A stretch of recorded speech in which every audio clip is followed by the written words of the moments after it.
Tengo pruebas para decirte que el lenguaje de programación Rust es uno de los más populares este año. Según la encuesta anual realizada a desarrolladores por Stack Overflow, el 80% de la gente que usa Rust quiere seguir utilizándolo. Esto es un porcentaje superior a cualquier otro lenguaje. Por eso, en este tutorial vamos a dar nuestros primeros pasos para que así también tú puedas decidir si es el lenguaje que estabas buscando. Así que, ¡comenzamos a picar! Bienvenidos a Moure Dev by Bryce Moure. Tutoriales de programación y desarrollo de app iOS y Android. Mi nombre es Bryce Moure, soy ingeniero de software desde hace más de 13 años. Rust es un lenguaje que surgió como alternativa a C y C++, lenguajes de bajo nivel que llevan muchísimo tiempo entre nosotros. Rust lo que quiere es heredar su potencia y añadirle características propias de los lenguajes actuales. En poco más de una hora te enseñaré a instalarlo, a indicarte dónde se utiliza y a programar nuestras primeras líneas de código, por lo menos para que tengas un contexto más amplio de Rust. Este tutorial pertenece a la actividad Un día, un lenguaje. En el repositorio de GitHub podrás encontrar información sobre este lenguaje y muchos más, su código, tutorial en vídeo y enlaces de interés. Y como siempre, si quieres apoyar este proyecto, puedes hacer estar en el repo para así valorar mi trabajo. Esta es una versión editada de la clase que realizamos en directo. Recuerda que puedes encontrarme de lunes a viernes. Dicho esto, bienvenido y bienvenida a este día 9 de Un día, un lenguaje. Vamos a dar nuestros primeros pasos en el lenguaje de programación Rust.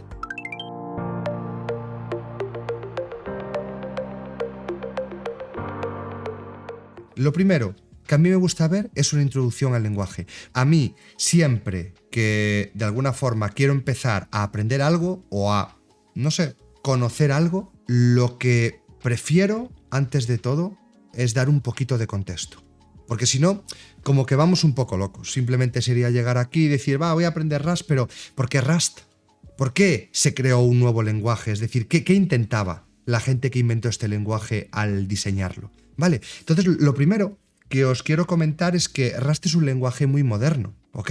Es un lenguaje muy moderno que sí que es cierto que comenzó a desarrollarse, pues creo que las primeras ideas por 2006 se hablaba algo, después ya pasó a las manos de la Fundación Mozilla, empezó a patrocinarlo. Rust es un lenguaje de código abierto, es un lenguaje de código abierto que a día de hoy tiene como dos cabezas visibles principales. Está la Fundación Mozilla, está la gente de Samsung, si no me equivoco, y por supuesto está la comunidad, como cualquier lenguaje de código abierto, y cada uno va aportando lo que puede. Pero, si somos realistas, la primera versión, empezar ahí a hacer algo, nos apareció en 2010. Eso para un lenguaje de programación, lo que digo siempre, eso es muy poco. Son lenguajes de programación muy modernos. Y si al final nos centramos en lo que sería la versión 1.0 de Rust, la versión 1.0 apareció en 2015. Y eso, pues aún más nuevo. Pensemos lo de siempre. C tiene ahí 50 años. C++, PHP, 30, JavaScript, Python. Son lenguajes que tienen muchísimo tiempo. Entonces, cuando hablamos de 10 años, como aún no es ni este caso, si lo contamos desde la 1.0, bueno, o desde la... da igual, desde la primera versión en 2010, da igual, hablar de 10 años, hablar de 12 años, es poco. Es poco para un lenguaje de programación. Vale, ¿cuál era un poco el punto? Por lo de siempre. Cuando aparecen estas alternativas a C y a C++, ¿por qué aparecen? Pues básicamente aparecen porque sí que es cierto que muchísimos lenguajes y muchísimo software en el mundo se basa en C y en C++, al ser lenguajes de medio y de bajo nivel. Cuando hablamos de lenguajes de alto nivel, más abstraídos, pues muchos de ellos, en última instancia, pues igual acaban tocando algo de C. Cuando hablamos de los sistemas operativos, pues la gran mayoría tienen algo de C por ahí tirado. Eso es un poco el punto. ¿Qué pasa? Que volvemos a lo de siempre. Mirad, tenemos aquí C. Vale, C, año 72. ¿Os dais cuenta? Hablamos de un lenguaje de hace 50 años. Joder, C es la leche. Y sobre C está construido casi los fundamentos de la programación. Pero obviamente la programación ha avanzado. Y por muy bien que se intentara diseñar C hace 50 años, pues hay puntos en los que no da de sí. O que tiene margen de mejora, igual que pasa con C++. Pues bueno, la concepción de Rust es precisamente para eso. Nosotros queremos hacer cosas a bajo nivel como hace C, queremos tener la rapidez de C++ o incluso ser más rápidos, pero sin tener que picar las cosas en C o en C++. Pues por eso, de alguna manera, acaba apareciendo este nuevo lenguaje. Ya digo, sobre todo auspiciado casi desde el principio por la gente de la Fundación Mozilla, que sabéis que a muchísimos proyectos de código abierto les están echando una mano y que a día de hoy pues sigue siendo así, ¿ok? Así que, fijaos, ahora os voy a dar aquí unos datos que yo creo que son bastante interesantes, porque diremos, bueno, Rust, ¿y esto quién lo utiliza? ¿De qué va Rust? Bueno, veis aquí, dato de 2022. Rust se convirtió en el tercer lenguaje utilizado en el núcleo de Linux. Claro, ¿en qué está hecho Linux? Un sistema operativo, ¿en qué suelen estar hechos los sistemas operativos? Está C, está ensamblador. Pues bueno, acaba de aparecer Rust. ¿Por qué? Porque la comunidad está a topísimo con él. Y os lo voy a demostrar súper rápido. Esta es la encuesta de desarrolladores más grande de todo el año. Es la de Stack Overflow, la de 2023, que se acaba de publicar hace nada. Pues lo vi hace nada. ¿Dónde está? Rust. Aquí tenemos. ¿Lo estáis leyendo? ¿No? Rust es el lenguaje más admirado. Más del 80% de los desarrolladores lo quieren aprender este año. ¿Os dais cuenta? Eso es, bueno, yo creo que un indicativo bastante importante. El decir, oye, yo ahora lo que quiero hacer es de alguna forma acabar aprendiendo Rust. ¿Ok? Si hablamos de Rust, lenguajes de propósito general, en principio Rust se podría utilizar para lo que nos dé la gana. Implementa muchos paradigmas, cosa que, por ejemplo, C, no podemos decir que C, ok, es imperativo, pero si queremos hacer algo a nivel funcional, no podemos. Pues bueno, es decir, todo lo que se ha evolucionado de alguna forma a nivel de programación, pues se ha intentado añadir por aquí en este nuevo lenguaje. A nivel de seguridad, a nivel de punteros. Al final no hay que estar controlando sus punteros como C, es un sistema, por supuesto, mucho más automático. Y yo creo que con esto, como más o menos introducción, creo que puede estar bien. Lo último, el por qué vengo de naranja, yo no sé si sale por aquí, aquí tenemos. Esta es la mascota de Rust. Esto ya os lo digo porque, bueno, si el lenguaje tiene mascota, a mí que me gustan los bichos, pues se llama Ferris, por la parte ferrosa, ¿no? Y aquí nos dice que los usuarios de Rust se refieren a ellos mismos como rustáceos.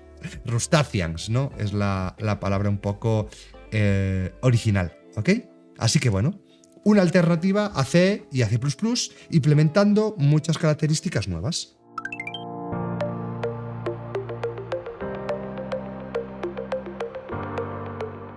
El siguiente punto es la configuración e instalación. Lo que yo os quiero presentar, como siempre, es la web oficial. Web oficial que una parte está traducida a español. Podéis seleccionar español como uno de los lenguajes. Y aquí también, si os queréis enterar un poquito más y ganar un poquito más de contexto de Rust, pues le podéis también echar un ojo. Ya veis, a construir software fiable y eficiente. Rendimiento, volvemos a lo mismo. Rust está muy ligado a C y a C++. Son lenguajes de bajo nivel, con lo cual esto tiene que volar. También es cierto que esto un poco también como os lo conté con Go, cuanto de más bajo nivel sea el lenguaje, la sintaxis quizás es un poco más compleja. Eso también es importante. ¿Qué pasa? Que Rust lo simplifica todo bastante, solo que veréis que igual hay alguna sintaxis que es un pelín más rebuscada o que igual hay ciertos conceptos que son un pelín más rebuscados, pero bueno, como vamos a dar los fundamentos, pues tampoco vamos a entrar en temas demasiado complejos, porque yo creo que tampoco es cuestión de liar. ¿Ok? Vemos aquí fiabilidad, productividad. Bueno, si queréis después le echamos un ojo a la web. Pero si nos centramos en la parte de instalación, allá vamos. Nos dice aquí, hey, y si yo de alguna forma quiero instalar Rust, aquí lo que va a hacer es detectaros el sistema operativo en el que estéis. Si os vais a la web de instalación. Aquí me dice, hey, tú parece que estás utilizando o Mac o Linux, como es en mi caso. Y ya me dice, mira, si quieres instalar Rust, simplemente lanza esta línea. Yo me puedo abrir la terminal, lanzo esta línea y, bueno, me va a acabar diciendo aquí, ¿veis? Si quiero customizar la instalación, si quiero cancelarla o si quiero darle para adelante. Pues bueno, pues quiero darle para adelante, pulso 1, ya está. Se exportaría el path, etcétera, etcétera, etcétera, etcétera. No hay ningún problema. ¿Qué tenéis que hacer en el momento que se instala? Si lo instalaste desde la terminal, cerrar la terminal y volverla a abrir para que vuelva a cargar todo el path. Vale, yo como ya lo tengo instalado, pues no me hace falta que haga esto. Después me dice, hey, ¿quieres actualizarlo? Perfecto, también lo puedes hacer. Y ahora aquí también nos habla de algo bastante importante dentro de la instalación. Con la instalación base, lo que se nos va a instalar también es cargo. Ok, pensemos que Rust ya está pensado de alguna forma para instalar una suite que nos permita crear proyectos. ¿Y cuál va a ser todo ese gestor para poder de alguna forma orquestar la creación de proyectos, la instalación de dependencias, etcétera, etcétera, etcétera, etcétera?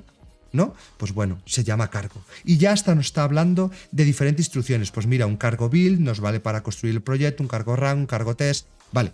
Es decir, que de alguna forma con la instalación base de Rust tenemos también su gestor. Nos dice, vale, ¿y cómo comprobamos si de verdad todo esto está instalado?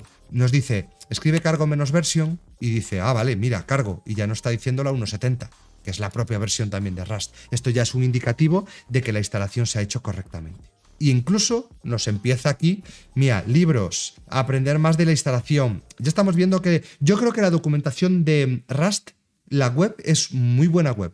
Hay muchísima documentación y creo, por lo que más o menos he visto, ya os digo, sin yo ser un experto, ni mucho menos, creo que es una buena web de documentación. No como otras webs de otros lenguajes que yo creo que solo vamos a la web a descargarlo y no volvemos a ella, porque el resto le han puesto muy poquito cariño. Bueno, aquí, de alguna forma, yo creo que sí que le hace justicia.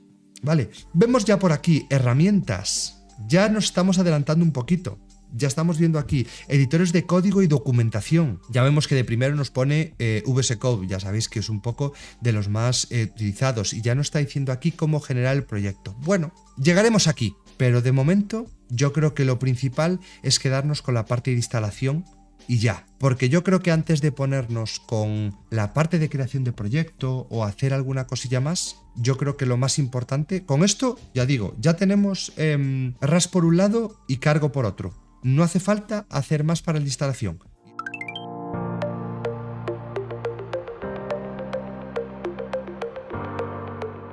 Creo que lo mejor es pararnos a hablar de los usos habituales. Y por eso aquí sí que quiero volver a la web principal. Vamos a volver por aquí a la web principal, porque ¿de qué nos vale aprender un lenguaje si no sabemos o si no tenemos claro de alguna forma para qué lo vamos a utilizar? Eso no tendría ningún sentido, que alguien ahora mismo esté aquí y diga, quiero utilizar Rust y porque sí, porque he escuchado que no sé qué. Y yo ahora te digo, vale, pero estás aprendiendo Rust y igual quieres desarrollar aplicaciones móviles, pues igual no es la mejor opción. Entonces todo hay que ver un poco en dónde se usa, y aunque sea de propósito general y se puede utilizar en todos los lados, lo único que hace falta es que alguien nos proporcione herramientas y frameworks para que podamos picar con Rust lo que nos dé la gana. Sí que también yo creo que es muy importante tener en cuenta bien dónde está la comunidad, cuáles son también esos frameworks que más utilizan, porque es posible que haya utilidades en muchos campos, pero también tenemos que ser realistas. Digo, vale, ¿se pueden crear aplicaciones móviles con Rust? No tengo ni idea. Seguramente hay alguna forma, pero ¿eso lo está demandando el mercado? ¿Alguien lo está haciendo? ¿Tiene sentido? Pues yo creo que no. Entonces, sepamos un poco discernir hacia dónde nos vamos. Así que vamos a hablar de cuáles son los usos habituales de Rust. En la web ya nos da aquí alguna pista. Nos dice aplicaciones de líneas de comandos. Nos habla de WebAssembly, hablamos de redes, de dispositivos integrados. ¿Qué os diría yo? Que Rust, en lugares donde ya se está utilizando C, C++, a bajo nivel suele ser buenísimo. Es decir, a nivel de sistemas operativos se está utilizando mogollón, a nivel de redes, a nivel de sistemas empotrados, sistemas embebidos. Y después también se empieza a utilizar cada vez más en la parte de backend, se está utilizando hasta la parte de frontend, que podemos pensar, pero seguro que no se crean webs también. Solo que yo personalmente creo que no se utiliza tanto. A nivel de aplicaciones de escritorio también se está utilizando, y yo creo que tiene un uso muy de actualidad, que es que, bueno, si hablamos de sistemas, de redes, de embebidos, para crear herramientas de desarrollo que funcionen a muy bajo nivel, pensar que una herramienta de desarrollo tiene que funcionar súper bien. Y ahora, aquí, leo la pregunta que alguien había puesto en el chat. Dijo, ¿qué terminal estás usando? Estoy utilizando una terminal que se llama Warp. ¿Adivináis en qué está construida esta terminal? Casualidades de la vida. Pues bueno, esta terminal, que es súper nueva, que intenta revolucionar también un poco el concepto de las terminales, pues Warp también está creado en Rust. Y eso ya dice bastante de hasta dónde también podemos llegar. Ir teniendo en cuenta un poquito todo esto. Para temas de IoT, hablando de embebidos, se utiliza muchísimo. Y lo que os comentaba, algo muy relacionado con la actualidad. Temas de seguridad, de criptografía, de blockchain, sistemas que tienen que ser tan seguros, pues Rust también está siendo un poco uno de los lenguajes más utilizados. Hablando de cosas más generalistas, por ejemplo, aplicaciones de escritorio que os comentaba, es posible que os suene un framework que se llama Tauri, que también está creciendo mucho. Y yo creo que cada vez se está usando más. Pues Tauri utiliza Rust. Después veremos, para crear ya aplicaciones un poco más generalistas a nivel web. Estabais hablando por ahí de Rocket, de Actix. Eso nos va a servir para crear tanto front, como crear una API, como para crear WebSockets, como para crear microservicios. De alguna forma yo diría que el uso de Rust está bastante extendido. Pero bueno, un poco de lo que se trata es que también tengáis en mente que existen esos frameworks, que en realidad esos frameworks pues pueden tener más o menos comunidad detrás. Yo creo que los que he nombrado no están mal, de alguna forma, si os queréis centrar en algunos, sobre todo en la parte web. Otra cosa es que después ya os queréis especializar en otras cosas, bueno, ahí ya siempre hay que mirar un poquito más, pero creo que ya tiene su cabida en lugares donde yo creo que ningún lenguaje había llegado antes, a bajo nivel. Corregirme si me equivoco, pero estáis hablando también de Go y de Rust, pero sí que es cierto que el rendimiento a nivel más bajo, el rendimiento Go está como un poco más abstraído, de alguna forma. En cambio Rust sí que intenta competir ahí más mano a mano con C. Aún así, aunque intente ser conceptos parecidos, no lo son tanto. Deciros, ahora también por saber quién está utilizando un poquito esto. Mira, gente de Firefox, de Dropbox, de Cloudflare. Estamos viendo Yelp, un montonazo de empresas. Tampoco vamos a decir que no, porque Rust empieza a ser uno de los más demandados, por eso tantos desarrolladores cada día quieren aprender también Rust, ¿vale? Revisaros la web principal, porque fijaos, ya hay hasta... Quiero iniciarme con embebidos. Mira, tutoriales ahí con embebidos. No nos vamos a parar tanto en esto, pero que como en la web ya están tan centrados de alguna forma en las capacidades o en darle caña a las capacidades que tiene el lenguaje, nos suelen ir enlazando de cosas que de alguna forma ya nos sirven para dar los primeros pasos. Nosotros hoy nos quedaremos en una capa más arriba, hablaremos de fundamentos, pero dedicarle un tiempo, esto os lo comentaré ya en la parte final, pero dedicarle un tiempo a echarle un ojo a la web.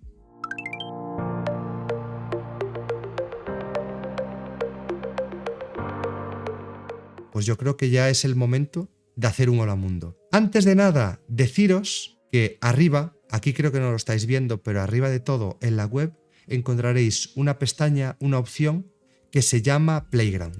¿Qué significa esto? Que bueno, ya podríamos, si no queréis ejecutar, si lo único que queréis hacer son unas pruebas o cuando estéis viendo este tutorial queréis ir probando lo que yo estoy haciendo, nada, lo podéis hacer incluso en el Playground.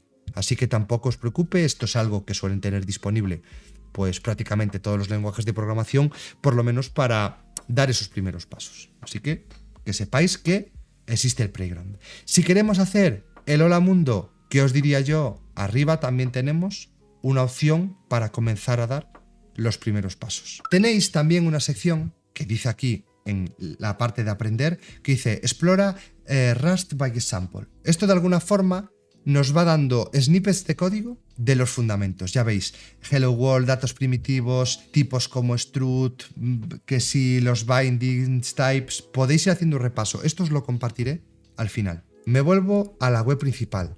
Aquí, comenzar. Aquí ya teníamos la instalación. Este es el Getting Started en comenzar. Y vais a llegar a una parte donde ya tenéis diferentes herramientas que podéis utilizar. En nuestro caso, ¿qué solemos hacer? Utilizar VS Code. Si os vais a VS Code, veréis lo siguiente. Como yo tengo por aquí VS Code y lo único que nos dice que necesitamos para poder crear ese Hola Mundo es que busquemos esta extensión que se llama Rust Analyzer. Rust Analyzer ha sido creada por la gente de Rust, con lo cual es una extensión oficial. ¿Y para qué va a servir este Rust Analyzer? Pues bueno, nos va a servir para que nos haga un poco todas las funciones propias de un IDE. Nos va a ayudar al autocompletado, nos va a detectar los errores, vamos a poder ejecutar desde el propio VS Code el propio Rust y así nos va a ser muchísimo más fácil. Claro, en el Hola Mundo que veíamos ahí más simple, nos decía, hey, créate un fichero .rs, que es el Rust, y desde el terminal pues lo ejecutas, ¿vale? Eso está muy bien porque al fin y al cabo es lo que hacen pues, el gestor de empaquetados y lo que va a hacer esta extensión, pero bueno, vamos a intentar hacerlo bien. ¿Cómo vamos a hacer? Como siempre, pues mirar, vamos a hacer lo siguiente. Voy a crear una nueva carpeta, -09, y le voy a llamar Rust. Nos vamos a situar desde la terminal en esa carpeta. Por ejemplo, yo estoy utilizando aquí la terminal. Si queréis utilizar la terminal externa, lo que sea. ¿Por qué? Porque aquí quiero que sigamos un poquito qué nos está pidiendo. Podéis leer la documentación de Visual Studio Code o la documentación de cualquiera de los diferentes editores de código que nos dice que sobre todo funcionan bien. Por supuesto lo podemos utilizar en muchos, pero bueno, nos está recomendando todos estos. Entre este listado de 8, alguno tenemos que tener favorito, diría yo, porque prácticamente aquí están los más utilizados a nivel mundial. Una vez elijáis uno, yo me centraría más en esta parte, que aquí nos está diciendo, vale, nosotros ya tenemos creado el proyecto. Si queréis, hasta lo hacemos desde la parte de fuera. Mirad, vamos aquí a 09. Decíamos Rust. Y nos dice lo siguiente. ¿Recordáis que os estaba hablando de que cuando instalamos Rust también se instaló algo que se llamaba cargo? Que al final es el gestor de paquetes, el gestor de proyectos y de ciclo de vida de Rust. Pues nos dice, hey, lo primero o lo que te recomiendan es que si tú al final quieres empezar a trabajar con Rust de una manera cómoda, lo que te está diciendo es que inicialicemos el contexto de Rust creando un proyecto. ¿Y cómo creamos el proyecto? Pues en realidad creamos el proyecto utilizando cargo. Esta herramienta nos dice, venga, si tú escribes cargo, nu y el nombre, que en este caso pues puede ser Hello Rust, recordar que ya le estábamos dando este nombre, mira, Hello World, pues bueno, yo puedo escribir aquí, puedo poner por Hello World también. Aquí será un pelín diferente. ¿Por qué? Porque los otros lenguajes sí que nos era suficiente de alguna forma para que se pudiera ejecutar el plugin y entender un poquito todo. De alguna manera nos llegaba con crear el fichero. Yo creo que aquí está bien, ya que es algo que recomiendan, crear el proyecto. Simplemente hemos ejecutado esta línea que veis por aquí que dice nu cargo nu hello-world. Y aquí tenemos este main. Aquí ya tenemos lo necesario para que yo ahora, si vengo por aquí y ejecuto un play, pues ya estamos viendo Hello World. Ahora os explicaré un poquito de qué va todo esto. ¿Qué nos recomiendan también? Que para no tener que configurar nada más, yo ahora que he creado todo esto, si nos vamos a la carpeta de Rust y a la carpeta de Hello World, vemos que aquí tenemos todo esto. Yo ahora aquí voy a abrir este directorio, que es el directorio base del proyecto, lo voy a abrir en VS Code. Ya sabéis que tenemos un comando que es code. Y con esto lo que se nos hace es abrir esta instancia aquí de VS Code. ¿Veis? Voy a cerrar esto y aquí ya nos está abriendo directamente el proyecto. Es la forma de que nosotros ahora, si nos venimos aquí al fichero, de alguna forma ya va a empezar a actuar como un IDE. ¿Veis que ya, sin haber hecho nada, solo por abrir la carpeta raíz donde está el fichero de cargo, ahora ya me empiezo a poner encima de cada uno de los elementos y ya vemos que me aparece aquí un run, que si yo quisiera entrar a la documentación ya puedo entrar. ¿Veis? Ya nos empieza a actuar como un IDE. Ya nos va a autocompletar, etc. Por eso, si quizás tenéis problemas con que os descargáis el proyecto y veis que no se está haciendo el autocompletado o no se está actuando el linter como debe ser, abrir desde la raíz del proyecto, desde nuestro Hello World que hemos creado aquí. Así ya sabéis que os va a ir perfecto. Por supuesto, podríamos configurar todo desde el proyecto raíz, pero creo que bueno, tiene menos sentido y ya que estamos creando una estructura de proyecto, podemos empezar a trabajar por aquí. Voy a borrar todo esto y vamos a hacer lo siguiente. Este main, ¿le podría cambiar el nombre? Pues fijaos, ponemos esto, src, y yo le quiero llamar Hello World, por ejemplo, lo que teníamos antes. Hello World. ¿Esto nos debería valer? Dentro del bin, ok. Algo así, ¿sería suficiente? Necesitamos el name también. Voy a poner hola Rust. Podría ser que ya lo tenemos. Vamos a probarlo ahora mismo, ¿ok? Así que vamos a probar esto, a ver si va. Os decía que tenemos que crear una función main. Bueno, vale. Y en el momento que tenemos la función main, aquí ya podríamos empezar a meterle cosas. Este es como el punto de entrada para comenzar a que nuestro programa se ejecute. Lanzamos esto, parece que ya no nos da problemas. Esto se ha ejecutado, ha vuelto a generar el binario, tenemos el target. Vamos a entender que esto va bien. Ok, y si nosotros ahora quisiéramos hacer nuestro primer hola mundo, ¿cómo lo haríamos? Pues tenemos una instrucción que es println. Ya veis que ya nos está autocompletando, nos está funcionando todo perfectamente. ¿Y cómo creamos una cadena de texto? Pues con las dos comillas. Y voy a escribir hola Rust, sin más.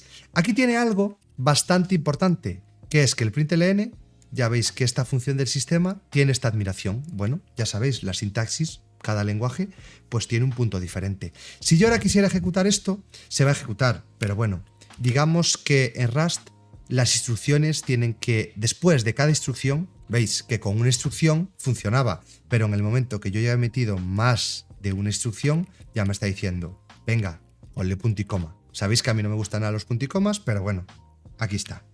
No queda otra. Aquí, ¿qué nos acaba mostrando? Hola Rust. De esta manera, pues yo creo que bastante fácil. Incluso lo intentamos, ya lo complicamos un poco de más, porque ya intentamos hasta cambiarle el nombre para que quedara como los otros ficheros y tenerlo que cambiar aquí. Bueno, pero creo que de alguna forma está guay para ver que lo podemos dejar igual que los otros. Así que ya tenemos nuestro fichero rs, es el fichero Rust, y hemos creado nuestro hola mundo.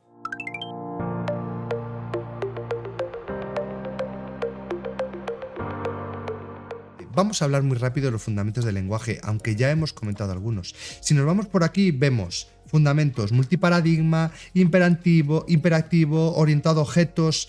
Esto tomarlo más o menos con pinzas. Por supuesto, es multiparadigma, por supuesto, es imperativo, también es procedural, también es concurrente, funcional, estamos viendo aquí, es compilado, eso es muy importante, también es tipado, tiene un tipado fuerte, eso también veremos lo que significa. Pero la orientación a objetos, aunque es orientado a objetos, digamos, no vamos a encontrar, por ejemplo, conceptos como clase. Encontraremos conceptos como estructura, por ejemplo. Es una orientación a objetos, pero yo diría que con salvedades, ¿ok?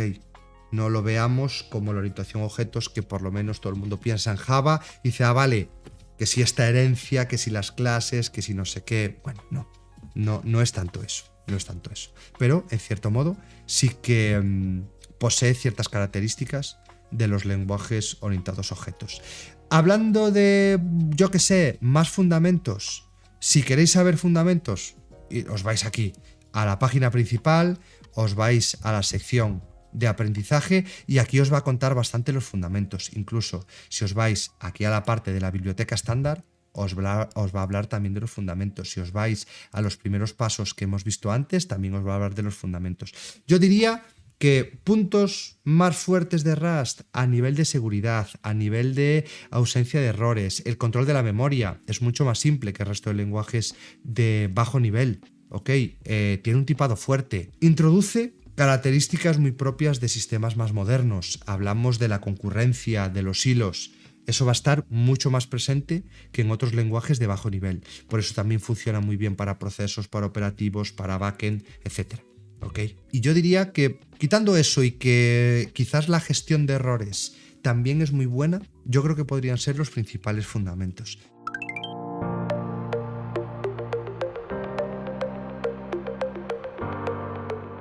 Creo que de alguna forma ya podemos empezar a programar las primeras líneas.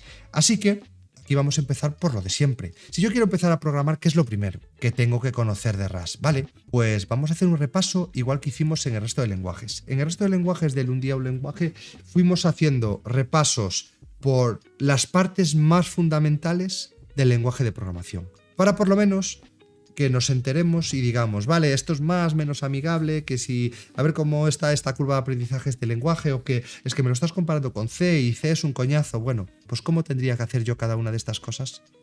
Ahora sí, pensando en Rust. Lo primero, ¿cómo hacemos comentarios? Pues como prácticamente todos los lenguajes del mundo. Voy a poner aquí hola mundo. Queremos hacer un comentario en una sola línea, lo hacemos así. ¿Que queremos hacer comentarios en varias líneas? Pues ya sabéis, con la barra invertida y el asterisco, aquí tenemos la creación de un comentario. ¿Qué significa esto? Que todo lo que yo meta entre la barra invertida, el asterisco y la barra invertida para cerrar, esto es algo que en realidad no se va a ejecutar. Yo ahora lanzo mi programa, ya vemos que por la terminal no sale por ningún lado la Rust, porque en realidad está comentado. Si yo le quitara el comentario y lo lanzo, aquí tenemos 4 hola Rust, que es lo que teníamos por aquí. Voy a dejar indicado que esto es un comentario simple y que de alguna forma esto es un comentario en varias líneas. Puedo decir por aquí, esto es un comentario también. Esto es un comentario. Aquí lo dejamos indicadito. ¿Que le queréis meter el asterisco aquí por el medio para dejarlo más bonito? Mirar, pumba. Esto no funciona así, porque hay en otros lenguajes que sí que vamos metiendo como líneas del comentario, pero en este caso, pues bueno, funciona, pero no sería necesario. De hecho, esto nos lo pinta diferente el editor, porque sería suficiente con ponerlo así. Ahora sí vamos a empezar a ver cada uno de los fundamentos. ¿Qué será lo primero que tengamos que entender? Bueno, pues cómo se crea una variable. Todos los lenguajes de programación se basan en crear propiedades y operar con ellas. ¿Cómo creamos propiedades? En Rust existe el concepto de variable y de constante, que eso no existe en todos los lenguajes. Vamos a empezar por lo más básico, por una variable. ¿Vale? Voy a poner aquí variables. ¿Cuál es la palabra reservada para crear variables? Vale, pues seguro que es la palabra var. Genial, pues voy a poner la palabra var por aquí. ¿Será la palabra var? No lo sé. Voy a crear una variable que se llame myString y le voy a dar un valor, así como solemos hacer con muchos lenguajes. Uy, var, ¿a dónde vas? ¿A dónde vas? ¿Funcionará? ¿Var? ¿Esto está funcionando? A ver qué me dice. Uy, que no. Si quieres crear una variable lo tienes que hacer con la palabra let. Y alguien ahora pensará, ostras, si let es la palabra reservada para constantes en Swift. Bueno, el drama de siempre. No se dan puesto, yo diría, no se dan puesto de acuerdo, y en JavaScript también, no se dan puesto de acuerdo en los lenguajes en llamarle var a las variables, const a las constantes. En JavaScript sí que es cierto que quisieron llamarle var, pero después lo tuvieron que cambiar en una especificación porque var no funcionaba como ellos querrían, ¿no? Complicado. Bueno, es lo que nos toca. En este caso, lo crearemos con let. Voy a crear una cadena de texto. ¿Cómo creamos una cadena de texto? Ya lo vimos por aquí. Simplemente, esto es una cadena de texto. Y ahora voy a imprimirla. Println myString. Aquí la tenemos. Si corremos, ya vemos. Uy, ¿qué está diciendo aquí? ¿Esto está funcionando? ¿No está funcionando? ¿Qué quiere? ¿Qué quiere? Nos está diciendo, hey, que no puedes imprimir directamente. Esto es algo también súper raro en Rust, que es que nosotros, aquí al print, no le podemos pasar directamente este string, no nos lo está aceptando. Habría maneras. Lo que nos está indicando es que de alguna forma tenemos siempre que ir formateando estos valores. Para eso ponemos las comillas como si fuera una cadena de texto y ponemos estas llaves. En el momento que metemos las llaves, ahora ya podemos meter la coma y yo decirle qué es de alguna forma lo que yo estoy formateando y que quiero que se pinte aquí. Esto es... No, o pongo variable, mira. Variable, 2 puntos. Ahora corremos esto. ¿Qué se nos muestra? Variable 2 puntos y el contenido de la variable, que es lo que estamos interpolando aquí. ¿Os fijáis? Que alguien podía pensar, uy, entonces esto igual, si lo meto aquí dentro, igual esto también tiene que funcionar. Ajá, ok, que esto también funciona. Pero si le quito esto, después ya no funcionaría. Bueno, vamos a simplificarlo. ¿Que yo quiero meter el string? Pues de alguna forma yo ya podría hacer la transformación de esta manera. Una vez tenemos esto es una variable de alguna forma. Yo quiero cambiar esta variable, pero lo primero lo que me puedo fijar es ¿y qué tipo tiene esta variable? Ah, mira, vemos un ampersand y str. Nosotros en ningún momento le hemos dicho que esto es, voy a escribir, mira, 2 puntos, el ampersand str. Ahora yo sí que le he indicado explícitamente que myString, esta variable que yo he llamado myString, es de tipo string, str. Ya veremos la diferencia porque si buscamos aquí string, encontraremos también string. Aquí lo tenéis. ¿Qué significa? Que lo primero es que es capaz de inferir tipos de datos. Que yo, aunque le ponga o quiera definir que esto es una variable de tipo string, si yo no le digo nada, sabe de sobra que también es de tipo string. Con lo cual, yo ahora me puedo venir por aquí y ahora a myString le voy a dar otro valor. Imagínate. Aquí cambio el valor de la cadena de texto. Y aquí vamos a ver un error. Nos dice, uy, ¿qué significa esto? Que tú estás creando una variable, pero por defecto esta variable es inmutable. Tendrías que, de alguna forma, predisponerla a que pueda mutar. Es decir, que de alguna forma esto sí que se está, digamos, comportando como si fuera una constante. Veremos diferencias. ¿Cómo hacemos que pueda mutar? Pues bueno, simplemente tenemos otra palabra reservada que se llama mut. En el momento que le indicamos que puede mutar, ya vemos que desaparece el error y ya vemos que ahora, en el momento que lanzamos esto, nos dice, hey, aquí cambio el valor de la cadena de texto. Y vemos lo listo que es el compilador de Rust. Que esto también es muy importante, nos lo pinta como un warning. Un warning es una advertencia. ¿Qué quiere decir? Que no va a hacer que pete el programa, pero que lo podríamos hacer mejor. digamos. Y nos está diciendo que nosotros hemos definido este valor para la cadena de texto, pero en realidad nunca hemos llegado a trabajar con él. Directamente lo que hemos hecho ha sido cambiarle aquí el valor. ¿Cuándo se nos quitaría este warning? Si yo vengo por aquí y ahora sí que defino y lanzo, ya veis, ya no me sale el warning, porque yo ya he trabajado con este valor y ahora he trabajado con este otro valor. Bueno, no está mal, pero yo creo que está guay que el compilador nos diga estas cosas. Pero yo ahora quiero hacer otra cosa, y así entendamos ya el siguiente concepto. Yo ahora a MyString le quiero dar otro valor, pero no le voy a dar un valor de tipo cadena de texto. Me voy a venir arriba y le voy a dar el valor 6. Y después de esto, voy a intentar imprimir el valor 6. Lanzamos esto. ¿Qué ha pasado? Bueno, lo que os comentaba, Rust es un lenguaje de tipado fuerte. ¿Qué quiere decir? Que en el momento que yo inicializo por primera vez una variable y le digo el tipo de dato que va a contener, en este caso un string, yo ya no le puedo cambiar. Ya veis, este 6 aún no sabemos el tipo de dato que es, pero bueno, va a ser un tipo de dato numérico.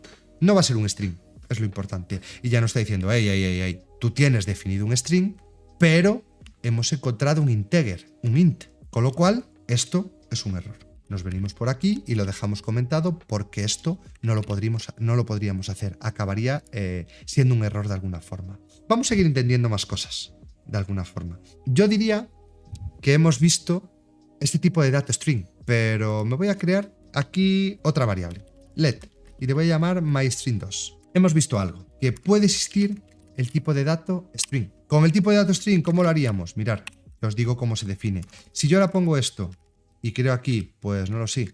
Esta es otra cadena de texto. Aquí está. Y nos está dando un error. ¿Pero cómo? Si los strings se definen así. Y nos dice, hey, mira lo que yo he encontrado. He encontrado un tipo de dato str. Pero en realidad tú me estás diciendo que lo que quieres encontrar aquí es un string. Entonces, de alguna forma, ahora aquí también tenemos que entender que las cadenas de texto en Rust se pueden representar de dos formas. En realidad tenemos este tipo de cadena de texto que es una cadena UTF-8 de una longitud fija. ¿Qué quiere decir? Que se reserva el máximo de memoria que puede ocupar una cadena de texto. Y ya está. Pero nosotros, si quisiéramos trabajar de una manera, pues incluso hasta más óptima, aunque yo creo que no es la más habitual, tenemos este string, donde con este string nosotros cada vez vamos redefiniendo el tamaño de la cadena de texto. ¿Cómo hacemos esto? Pues para eso tenemos una manera concreta de crearla. Yo tengo que llamar a string y aquí tenemos que inicializarla. ¿Cómo la inicializamos? Utilizando el constructor, si no me equivoco, from. Y aquí le pasaremos el valor de la cadena de texto. De esta forma ya veis que no peta. Y ahora le voy a quitar esto por aquí y ya vemos que ya lo infiere. No tendríamos ni que decir que es de tipo string. Lo dejo aquí indicado si queréis y vamos a imprimirlo. Vamos a hacer el print y vamos a pasarle myString2. ¿Esto funciona? Uy, no le mola. ¿Por qué? Porque en realidad tenemos que volver a hacer lo mismo. Vengo por aquí, lo interpolo y ahora ya funciona. Esta es otra cadena de texto que inicialmente parece exactamente igual, pero ya os digo que no es lo mismo. Aquí hemos reservado justo un tamaño fijo de memoria que va a ocupar esto y en este caso lo que hemos hecho es reservar todo. A ver, hoy en día, a no ser que sean sistemas empotrados y que de alguna forma sean muy críticos, no solemos hacer esto. Así que, bueno, ahí lo tenéis, ahí lo tenéis. Simplemente para que entendáis el concepto. Aquí, en realidad, lo que estamos definiendo también pues, son punteros, ¿vale? Dejamos esta parte puesta porque sí que vamos a trabajar con datos que yo creo que son mucho más comunes, sin rompernos la cabeza. Teníamos el dato de tipo string, pero ¿y si queremos ver datos de tipo numérico? Pues vamos ahora aquí. A la variable le voy a llamar myInt. A ver qué pasa, si tenemos enteros o no. Y le vamos a dar el valor, por ejemplo, 7. Vale. ¿Qué se nos ha creado? Igual myInt, igual no tenemos algo que se llame integer. ¿Veis lo que ha creado aquí? Un i32. Y dejarme que me venga aquí a la parte de fundamentos y de datos primitivos para que vayamos entendiendo un poco qué es esto. Tenemos, igual que en muchos lenguajes, sabéis que tenemos el integer, igual el integer ya por defecto es de 64 bits, lo que está reservando, y después tenemos integer pues de 32, de 16, tenemos, pues no lo sé, para designar bits. Bueno, aquí lo veis. Tenemos la forma de hacer referencia a diferentes tipos de entero. 8, 16, 32, 64, 128, uno concreto, ¿vale? Igual que tenemos aquí, pues, los unsigned integers, que tenemos también los de coma flotante, tenemos char, tenemos bool. ¿Qué significa esto? Que por defecto se nos va a crear un entero de 32. ¿Vale? A nosotros de alguna forma nos vale. Si yo ahora vengo aquí a myInt y lo que quiero es cambiar el valor, por ejemplo, voy a volver a acceder a myInt y le voy a sumar 4. Y nos va a decir, hey, que esto no funciona. ¿Por qué? Porque no nos estás diciendo que pueda mutar. Vamos a ir imprimiendo todo esto. En este caso, myInt. A ver qué tengo aquí. ¿Qué tenemos? 11. Ok. 7 más 4. Y si yo ahora viniera por aquí, vuelvo a imprimir y a myInt, en el momento que se está ejecutando esto, le resto 1. ¿Cómo lo tendríamos que hacer? Porque aquí vemos que sería para interpolar directamente esta variable. ¿Aquí qué sería lo correcto? Pues mira, le decimos que queremos interpolar aquí, que se pinte en ese punto, y aquí le podemos hacer la resta, por ejemplo, y le voy a decir myInt menos 1. Vemos que ahora vale 10. ¿Esto significa que myInt ha cambiado su valor y que ahora vale 10? No. En realidad lo estamos mutando en tiempo de ejecución. Vemos que myInt sigue valiendo 11. Dejando clara la interpolación de valores para que también lo pongamos aquí y quede en el ejemplo. Lo que veíamos, que nosotros podemos crear una cadena de texto y digo, este es el valor de la variable myInt, dos puntos, y dónde quiero colocar el myInt, la coma y el myInt. Y así podemos meter texto y aparte interpolarle variables que tengamos por ahí adelante. Ok, vamos a hacerle, pues no lo sé, vamos a hablar del concepto de, en este caso, otro tipo básico. Si quisiéramos definir otro, esto os lo dejo aquí muy rápido, ¿no? myInt, no sé, 64, porque yo voy a trabajar con números tan grandes que quiero definir los 64. Por defecto vemos que es de 32, lo que vimos antes. Si yo ahora hago y, ya veis, 128, lo que sea.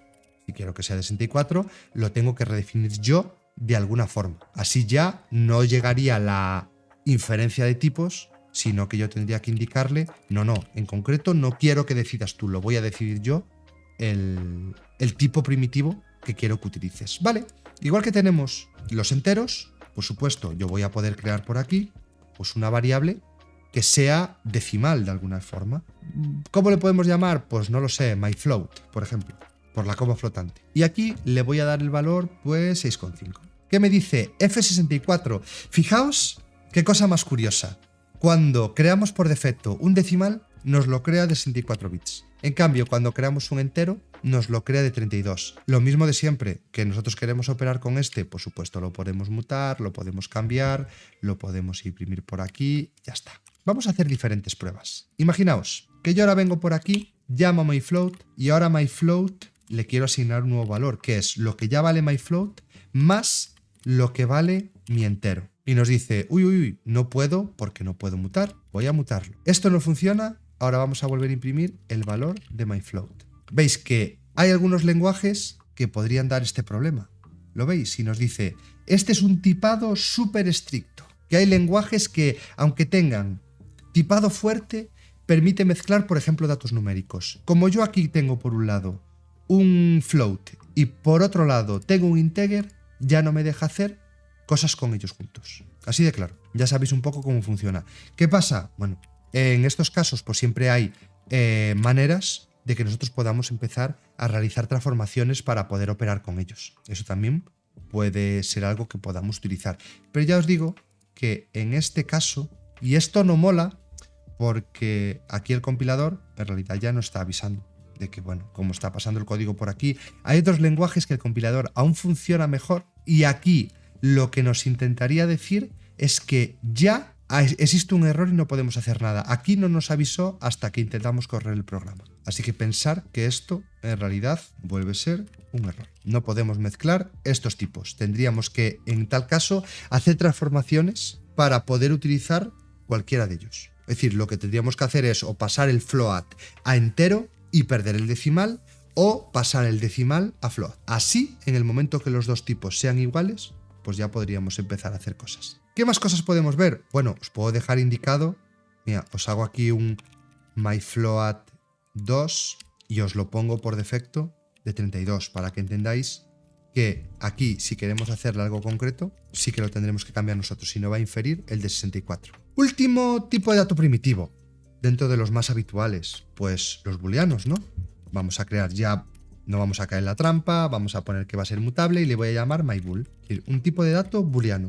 ¿Cómo puede ser un tipo de dato booleano? Pues puede ser o false o true. Yo puedo indicarle que inicialmente es false, después acceder a este booleano. Ahora, pues va a ser true. Y aquí me vengo con un println. Y en este caso, ¿qué? Le voy a pasar myBool.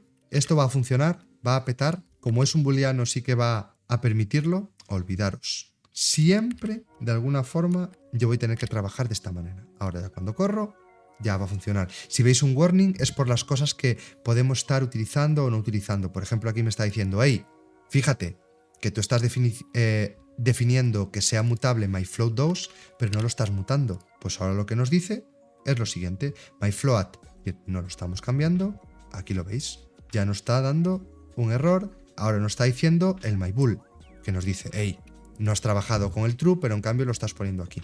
Después no has trabajado con el false, pero en cambio estás poniendo true. Igual que tenemos los boolean, que ya sabéis que en esto se basa toda la programación, en acabar inspeccionando algo y que al final sea verdadero o falso, tenemos la parte de constantes. ¿Cómo definimos una constante? Nosotros tenemos por un lado el concepto de variables, pero estas variables, aunque inicialmente sean inmutables, sí que quiere decir que pueden acabar mutando. Pero en cambio, nosotros tenemos una palabra reservada que se llama const. Y esto aquí, que yo sepa, sí que ya no debería poder mutar. ¿Cómo creo una constante? Bueno, la creo en mayúscula. En algunos lenguajes hay pues cierta sintaxis en el que ya escribimos en mayúsculas las constantes para que a simple vista podamos saber que esto es una constante y que ya en ningún caso va a poder mutar. Voy a llamarle myConst.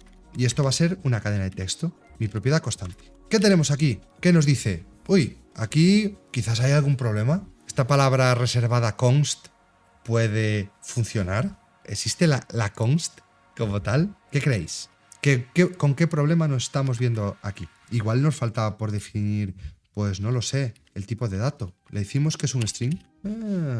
¿Os acabáis de fijar? Es una constante en toda regla, de alguna forma. De que, en este caso, una constante, igual que una variable sí que nos infería el tipo de dato, una constante no nos lo está infiriendo. En el momento que yo ya le defino esto, perfecto. Vamos a imprimir la constante. A ver qué warning nos da, porque esto nos sirve para entender muchas cosas. Vale, ¿qué warning estamos viendo por aquí? Nos está diciendo el boolean. ¿Por qué? Porque el boolean aquí, pues bueno, lo voy a imprimir para que nos diga que hacemos algo con él y ya está. Fijaos esto. Ahora voy a venir a la constante, por supuesto. Yo si vengo aquí a la constante y le quiero dar otro valor, ¿esto funciona o no funciona? Esto da un pete. Ni de coña yo puedo cambiar una constante. Pero, ¿y si le meto la palabra reservada mut? ¿Qué pasa? Lo dice, bueno, pues no. Aquí, esto ya es una constante global. En ningún caso tú vas a poder cambiarla. Lo veis aquí. El tema de inferir es un peligro. Por eso las constantes usamos muy estrictamente y me parece totalmente correcto. Porque precisamente una constante y a nivel global que sí o sí tiene que tener un tipo y que al final nosotros nos tenemos que encargar de alguna forma de que sea lo más óptima posible, por eso es una constante, por eso le tenemos que indicar todo. Así que, fijaos, una constante pues tan fácil como esto. Ahora ya está funcionando perfectamente. Para la gente que hayáis hecho algo de C o C++, yo creo que la sintaxis tiene ciertas semejanzas, ¿verdad? No es tan, no sé, no es tan rebuscada, diría yo, pero de alguna forma, no lo sé. Yo creo que es más simple.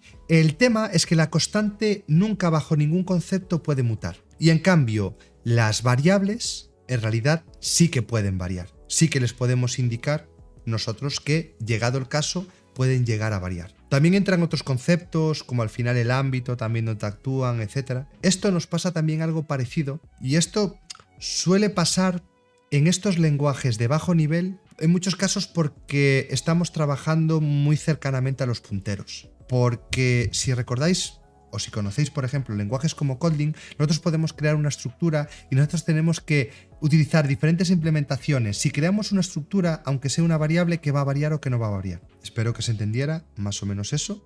Variable puede acabar variando, la constante en realidad nunca va a poder. Y al final tampoco está ni infiriendo el tipo, que eso también es importante. Siguiente punto. Yo creo que control de flujo. Creo que es el momento. Vamos a hacer aquí control de flujo. ¿Qué es el control de flujo? Pues bueno, básicamente como nosotros decidimos que el programa vaya ejecutando el código que nosotros queremos. Los controles de flujo habitualmente lo hacemos con los if. Voy a venirme por aquí y voy a inspeccionar, por ejemplo, si mi entero es igual a 10, pues haz algo concreto. Esta es la sintaxis. Comprobar algo con un if, que significa sí, y en este caso, imagínate que se cumple. Si este if se cumple, quiere decir que el valor es 10. Si no se cumple, vamos a lanzar el programa. Se imprime el valor es 10, no se está imprimiendo el valor es 10. ¿Por qué? Porque myInt, si lo recordamos aquí arriba, myInt no vale 10, myInt vale 11. Si yo ahora viniera por aquí y escribiera un 11, ahora sí que se imprime el valor es 11. Vale, pero no se ejecuta esto porque vale 10. Pero si yo quisiera ejecutar algo en el caso contrario, pues para eso tenemos la instrucción else. Aquí lo tenéis. Esto, ¿qué significa? Si este if no se cumple, ¿qué significará? Pues significará todo lo contrario, que el valor no es 10. Por eso, cuando yo ahora arranco esto, lo que vemos aquí es que lo que se imprime es que el valor no es 10. Pero ¿y si quisiera hacer comprobaciones entre medias? Que quiero ejecutar un código cuando sea 10, pero otro código, por ejemplo, cuando sea 11, pero que no sea el mismo código que el caso este por defecto. Pues para eso tenemos la instrucción else if. Es decir, si o me sigues comprobando otros diferentes if. En este caso, myInt, le digo, si es 11, en este caso también con las llaves, esto significará que si te metes por este bloque de código, ahora será 11. Y si se mete por el else, que significará que el valor no es 10 ni 11, porque si es 10 se va a ejecutar esto, si es 11 se va a ejecutar esto, si no es ni 10 ni 11 se va a ejecutar esto. Y este es el control de flujo principal en programación, en todos los lenguajes, que también no significa que solo podamos hacer una comprobación. Esto es verdadero, pero ¿y si quiero que para que entre por aquí se cumplan dos criterios? Pues con el doble ampersand yo puedo seguir metiéndole más. Le puedo decir, vale, yo quiero que myInt sea 10, pero myString tiene que ser igual a hola. Pues ahora cuando estos dos se cumplan, si todo esto, si toda esta inspección es true, será cuando se mete por aquí. Lo lanzamos. ¿A dónde se va? Al 11, porque ni esta sí cumple. Pero yo ahora voy a venir por aquí, le voy a intentar hacer trampas y le voy a decir que myInt es 10. A ver, uy, me sigue diciendo 11. Pero si myInt es 10, vale, pero se cumple una de las opciones, pero no se cumplen las dos. Tendría que indicarle que myString es hola. En este punto, ahora ya se cumplen los dos. Ahora ya lo que nos va a imprimir es que el valor es 10, porque yo les he cambiado el valor que justo coincide con el criterio que estamos inspeccionando. Pero igual que podemos inspeccionar esto, que tiene que ser todo true, por eso le estamos utilizando ese operador lógico y para poder de alguna forma seguir concatenando valores true, yo le puedo decir, ¿y si yo quiero hacer un OR? Si quiero comprobar una cosa u otra, este caso, por ejemplo, lo mismo. Hacer esto. Decirle de alguna forma, no, yo quiero que te ejecutes si int vale 11 o, muy importante, myString vale hola, ¿vale? Pues yo voy a venir por aquí y ahora le voy a seguir diciendo que myInt vale 10 y que myString vale hola. Esto se va a meter por aquí. Pero si yo ahora le digo que myString vale 11, ¿por dónde se va a meter? Se va a meter por el valor es 11, perfecto. Pero myString no vale hola. Ah, pero myInt sí que vale 11. Perdón, creo que lo dije mal. myInt vale 11, pero myString no vale hola. Pero como se tiene que cumplir solo uno de los dos casos, es suficiente. Si yo ahora quisiera darle el valor, lo que sea, es decir, que no se va a cumplir myInt, pero myString sí que voy a cumplir que sea hola. ¿Cómo se va a cumplir uno de los dos? ¿Qué he hecho? Ah, que me he pasado de rango, claro, porque es un entero de 32 bits, me he pasado de rango. Ahora veis que se me va por el valor es 11, pero myInt no es 11, es todo esto. Pero en cambio, myString sí que es hola, como se está cumpliendo uno de los dos, pues a mí me está variando. Aquí tenemos, este es el control de flujo más básico en muchos casos. Vale, sigamos. Tenemos control de flujo. ¿Qué es lo siguiente? Yo creo que lo siguiente ya es pasar a ver estructuras. Pasemos a ver estructuras, las más típicas. Una estructura de lista. Por ejemplo, pues voy a crear una constante que va a ser mutable porque la voy a acabar queriendo cambiar y la voy a llamar myList. ¿Cuál es la palabra reservada para crear una lista? Bueno, en realidad no es una lista como tal, es una palabra reservada que nosotros tenemos por aquí, que es el concepto de vector, que de alguna forma sí que nos aplica a listas, ¿ok? Yo puedo venir por aquí y utilizar esa palabra, ese constructor al final de vectores, y yo digo, ¿y qué va a tener este vector? Pues no lo sé. Este vector en principio va a tener, pues, mi nombre, más de un dato, ¿no? De eso se trata las estructuras. Va a tener, concatenado por comas, vamos metiéndole diferentes valores, mi apellido, va a tener mi handler, uy, que no le puse una coma, @mouredev y va a tener por último mi edad, 36. Volvemos aquí. Intentamos imprimirlo directamente. Uy, ¿qué dices? No te funciona. Pero ya nos está dando, ¿lo veis por aquí? Mira, si tú quieres formatearlo, ya nos está diciendo, venga, tú tienes que utilizar este formateo. Esta es la convención que tenemos que utilizar con los 2 puntos y el interrogante. Porque ya que es una estructura, ahora ya es capaz de lanzarla por aquí. ¿Lo veis? Y incluso teníamos el formato del print o del pretty print para las estructuras. Bueno, no hay ningún problema. Aquí lo veis. ¿Veis lo que nos dice? Que ya está infiriendo que es de strings. ¿Y si yo ahora aquí este 36 se lo quisiera meter como un número? El tipado sigue siendo fuerte. Aunque sea una estructura que nosotros le podemos meter más de un dato, ya veis, si yo lo creo de strings, tiene que ser todo strings. No hay manera. Así que lo voy a cambiar y yo aquí al final voy a poner otra vez mi nombre Bryce para lo que será el siguiente ejemplo. Aquí le podría seguir añadiendo datos, por supuesto. Si yo lo que tengo es una lista, yo voy a tener operaciones, aquí lo veis, un montón de operaciones cuando ponemos el punto para poder hacer más cosas con esta lista. ¿Qué cosas podría hacer yo con esta lista? Pues le puedo meter elementos. Al final es un vector, entonces le podemos hacer un push. Digo, venga, yo quiero añadir una cosa más. ¿Qué le añadimos? Mira, para que quede aquí, que lo veamos aquí, cómo le puedo volver a añadir mi nombre al final. Se lo añado. Cuando ejecuto esto, aquí lo tenemos, como si fuera una única lista. ¿Que yo quiero acceder de alguna forma a uno de los elementos? Fijaos, voy a formatear aquí todo igual, pero en este caso voy a acceder a alguno de los índices. En programación siempre se empieza a contar igual por el 0. Voy a poner aquí 0 y voy a lanzar.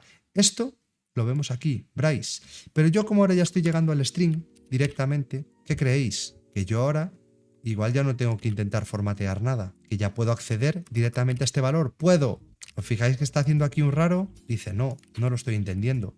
Pero lo que sí que podemos hacer es ya no pasarle este tipo de formateo. ¿Qué ha imprimido por aquí Bryce? El elemento 0. Si yo quiero imprimir el elemento 1, será Moure. Si yo quiero imprimir el elemento 3, volverá a ser Bryce porque es el último que hemos metido aquí. Y si yo quiero meter el elemento 4, lo que tendremos es, pues mira, un pete. Se nos va el índice. No hay ningún elemento con el índice 4. Como máximo tenemos el índice 3. Hay 4 elementos, índice 0, 1, 2 y 3. Por ejemplo, voy a dejar aquí indicado que lo que queremos acceder es al 1. Más estructuras, ya que tenemos las listas, pues también tenemos los sets. Vamos a crear un set, mySet. ¿Cómo creamos los sets? Pues para eso sí que tenemos un tipo de dato que se llama hashSet. Yo aquí lo he importado y si nos vamos arriba vemos esto. Tenemos la instrucción, la palabra reservada use, que nos va al core, se va a collections y nos está importando hashSet. Es decir, es algo que podemos utilizar pero que en realidad no lo tenemos en la especificación estándar, que tenemos que importar ese módulo concreto. Vale, tenemos un set. ¿Cómo podemos definir un set? Pues de alguna manera a ese set lo primero que tendremos que indicarle es que yo ahora lo que quiero hacer, por ejemplo, podría indicarle, venga, quiero que ahora este tipo de estructura sea un set. Y los sets los crearemos de una forma muy parecida. Voy a venir por aquí, voy a crear este vector y sin más lo voy a imprimir también, para que veáis a ver hacia dónde va todo esto. Porque aquí tendremos que hacerle varias cosas para que se acabe transformando en un set.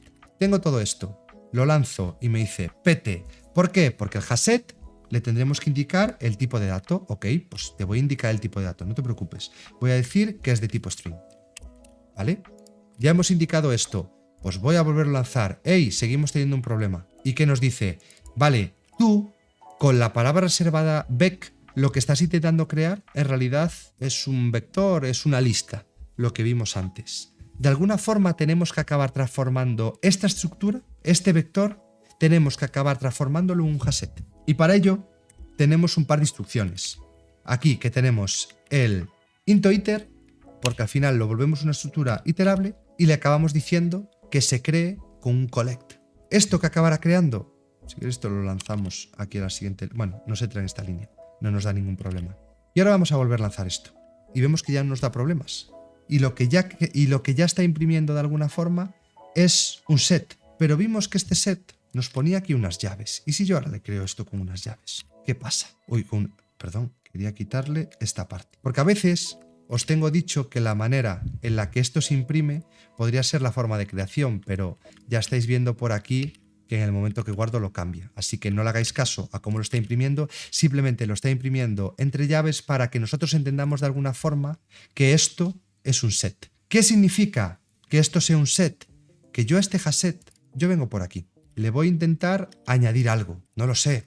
Le tendremos aquí un push, ¿cómo podemos añadirlo? Insert, perfecto. Pues tenemos por aquí un insert y aquí voy a añadir al final Bryce, igual que teníamos en la lista, para que veáis que estamos haciendo pues algo parecido, ¿vale? Y ahora lo voy a lanzar y vamos a ver lo que nos imprime. Aquí está, tenemos MoureDev Bryce Moure. Es decir, me lo ha desordenado. ¿Por qué? Porque el set es una estructura desordenada porque se basa en base a hash. Aquí no podemos buscar lo que hay en el elemento 0, 1, 2, no, está totalmente desordenado y el set es una estructura que no puede repetir datos. Lo que significa que yo he vuelto a meter aquí Bryce, pero le ha dado igual, porque en realidad Bryce ya está metido y no se puede repetir. Eso es la diferencia en muchos casos entre una lista y un set, que no está ordenado y que no admite repetidos. ¿Que quiero hacer un mapa, que también es una estructura muy común? Pues vamos a copiar y pegar el set, porque el mapa también veréis que es bastante parecido. Mapas, voy a poner aquí, y le voy a llamar MyMap. MyMap, ¿ok? Igual que tenemos el tipo de estructura hasset, tenemos la estructura hashmap. Ahora vemos que se ha metido también aquí el hashmap dentro. Y vemos este vector. Claro, pero un mapa en realidad lo tenemos que crear de la forma clave-valor. ¿Cómo podremos hacer pares de clave-valor? Vamos a hacerlo aquí como siempre. Voy a borrar esto, un segundo, vamos a ponerle la impresión del mapa y aquí voy a empezar a crear claves-valores. ¿Cómo lo creamos? Entre paréntesis. ¿Cuál será la clave? Bryce. ¿Y cuál será el valor? Pues por ejemplo, mi edad. Porque le quiero dar mi edad. Pues mira, 36. Pero en el momento que corremos esto, ¿qué va a pasar? Error. Ey, tú me estás definiendo el tipo de la clave, pero no me estás definiendo el tipo del valor. Pues por ejemplo, un entero de 32. Ahora cuando lanzo esto, ya no da problema. Ya está imprimiendo, aquí lo veis. Clave, valor. Esto es un mapa, también una estructura no ordenada, pero del tipo clave-valor. Como siempre hacemos, venga, decirme un par de personas vuestra edad para añadirlo aquí, porque esto significaría lo siguiente, que tampoco nos va a poner los otros, porque la clave también tiene que ser única. Mave nos está diciendo 45 por aquí y Demegorage nos está diciendo 96. Me vale, venga, 96, ¿vale? Vemos esto, lo lanzamos y ahora ya nos salen todos. Y nos está diciendo, hey, tú estás definiendo MyMap, pero no le estás haciendo nada más. Tenemos un insert, ¿veis el insert? Clave y valor. Si nosotros insertamos, en este caso, también tendremos que hacerlo clave-valor. Y vamos a poner también al Emi, que nos está ayudando aquí un montonazo. Vamos a poner al Emi y vamos a poner 26. Y ahora cuando lo lanzamos, vemos que también se imprimen todos. ¿Lo veis? De forma desordenada, lo de siempre, pero no pasa nada. Ya tenemos estructuras. En el momento que tenemos estructuras, ¿qué será lo siguiente? Ya podremos empezar a iterarlas. Las estructuras nos guardan varios datos, pero en algún momento tendremos que acceder a ellas. Vamos a ver la parte de bucles. ¿Qué será la parte de bucles? Voy a escribir aquí for, ¿vale? Y vemos for in. Ya nos está dando una pista, ¿vale? Pues imagínate que yo quiero iterar, por ejemplo, la lista. Cada vez que demos una vuelta, accederemos a un valor. Lo voy a llamar aquí value y voy a llamar a myList. Tenemos la lista y yo aquí abajo lo único que voy a hacer es un print. Println de value. Vale, lanzo esto. ¿Qué tenemos? PT. ¿Por qué tenemos PT? Por las comillas, igual que nos pasó antes. Lo lanzamos y nos dice error. ¿Por qué error? ¿Por qué error en este punto? Esto es lo siguiente que tenemos que ver. Decimos, bueno, igual es que no le está molando tenerlo así, lo podemos hacer de esta manera. A ver, porque igual es el valor, lo que estamos imprimiendo aquí que no le está gustando. Dice, ah, vale, mira, ahora sí, Bryce Moure, MoureDev Bryce. Ya hemos sido capaces de iterar una lista. Y si yo ahora quiero hacer esta iteración, pues ahora con el set, por ejemplo, pues yo accedo a mySet. También tendremos un valor único. A ver qué me hace el set. Aquí tenemos MoureDev Bryce de forma desordenada. Y si yo lo que quiero hacer es esto último, pero también con el mapa, tenemos por aquí el mapa. Claro, aquí ya cambia una cosa, que es que el mapa, en realidad lo que tenemos es clave-valor. Entonces yo puedo poner key, coma y el value. En este caso es lo que vamos a tener, la clave y el valor. Yo podría decirle, pues mira, imprímeme estos dos y yo te meto la key y el value. Aquí lo tenéis. ¿Veis? Key y value. Lemmy 26, Brace 36, Demegoras 96, etc. Así de fácil es montar bucles, es intentar acceder a todos los valores, ir recorriéndolos, ir haciendo lo que nos dé la gana. Pero, también tenemos el bucle while. El bucle while, él es un bucle que se ejecuta mientras se cumple una condición. Para ello hay que definir una condición, así que vamos a crear aquí una variable que sea mutable y que se llame, por ejemplo, myCounter. Y le voy a dar el valor de 0.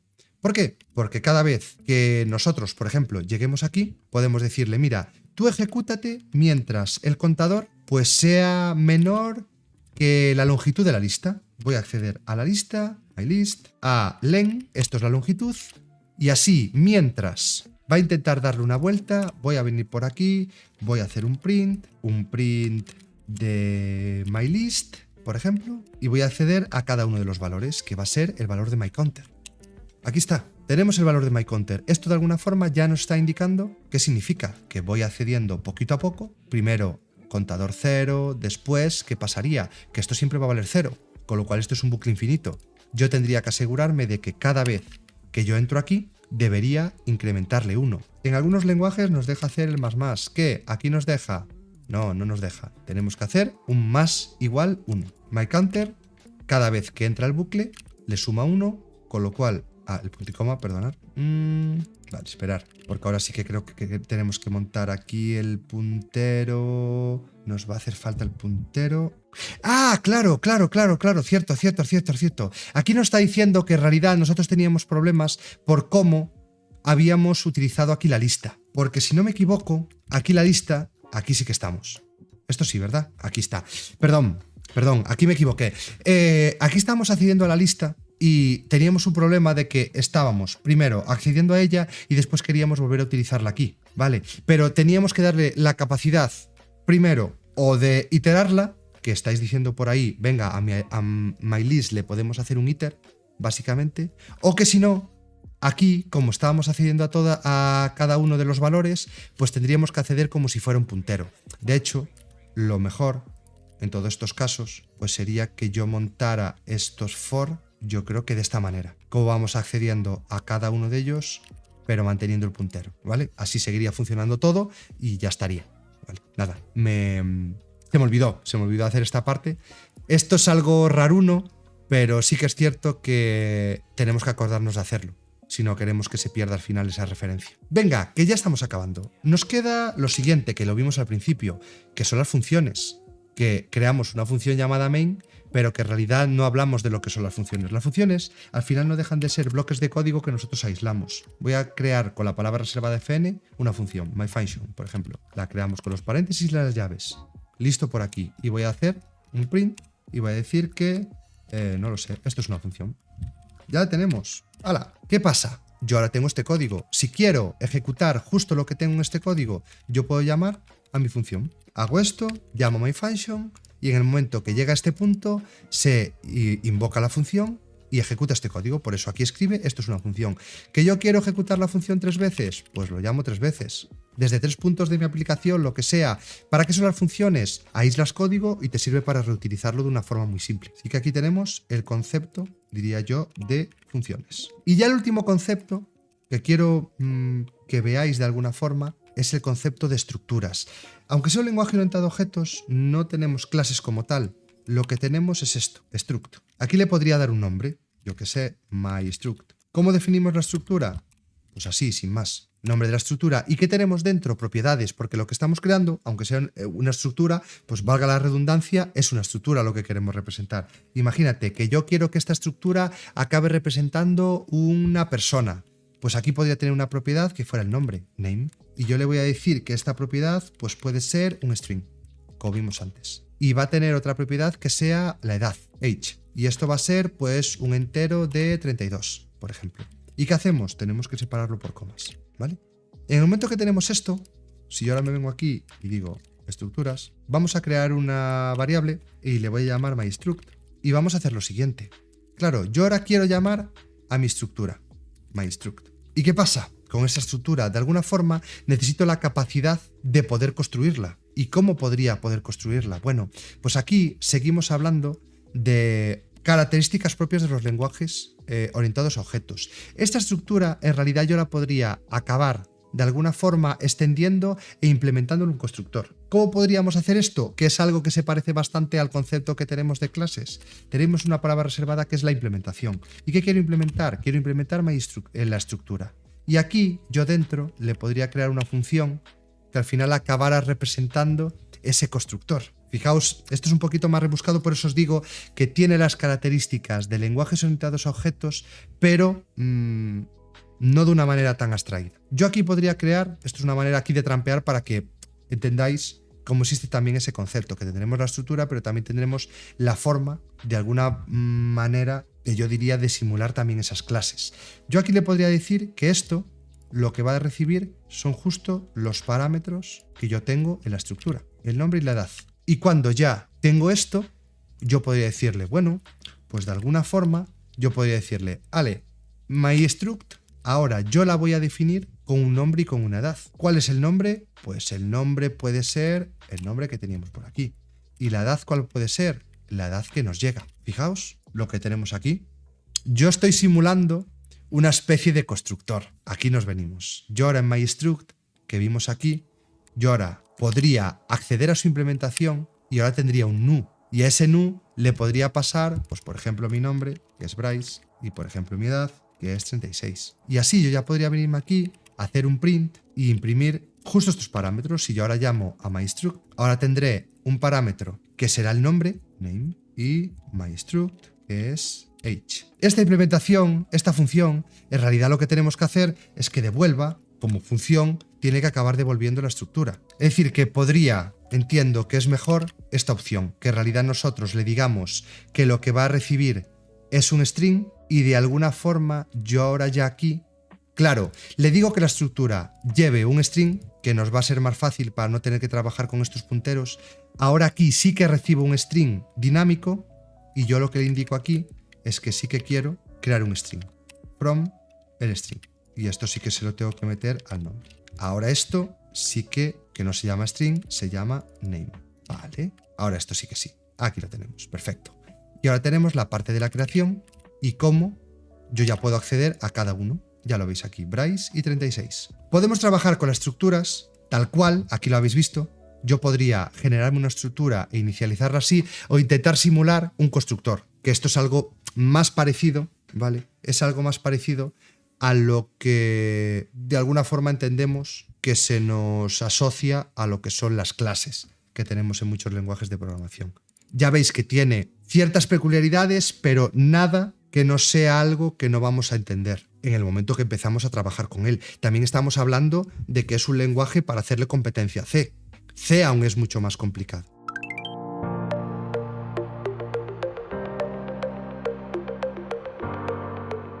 ¿Cuáles? Yo creo que son los próximos pasos. Si ahora os gusta, queréis empezar a hacer cosas, yo que os recomendaría, muy sinceramente, por favor, veniros a la web oficial. Es que si os vais aquí, a la parte donde están los tutoriales, tenéis el libro. Tenemos el libro traducido a español. Aquí lo tenéis. Tenemos Rust by Examples. Lo que podíamos hacer de que nos iba proponiendo cada uno de los principios básicos de Rust y cómo podíamos ir avanzando cada uno en ellos. Y ya después, bueno, lo que ya os diría es echarle un poquito de ojo a la documentación, pero por lo menos para tener fundamentos a nivel de lenguaje, yo creo que con la web oficial sacáis los fundamentos. Después, ¿qué pasaría? Que tenéis que hacer, oye, ¿qué es lo que quiero aprender? Pues me quiero poner a hacer web. Pues te miras Rocket. Ya te tienes que ir de alguna forma a cada uno de los diferentes frameworks que van a atacar o que te van a solventar los problemas relacionados con justo el tipo de software que tú quieres crear. Web oficial, junto con todos los recursos que están enlazados los libros, están enlazados los Getting Started, los tutoriales más completos, están enlazados los paso a paso. Yo creo que con eso suficiente para los principios y después ya dar el salto a cada uno de los frameworks. ¿Qué te ha parecido Rust? Déjame en comentarios tu opinión. Quizás la sintaxis es algo diferente a los que ya conoces, pero también ten en cuenta que hablamos de un lenguaje de más bajo nivel, por lo que suele tender a ser un poquito más compleja. Si no quieres perderte los próximos tutoriales, suscríbete al canal y activa la campanita. Encuentra todas mis redes sociales entrando en moure.dev. Únete a nuestra comunidad gratuita de Discord y no te olvides que toda la información relevante de este tutorial la tienes en el repositorio de GitHub. A continuación te dejo con más vídeos que pueden interesarte. Espero verte muy pronto por aquí. ¡Hasta luego!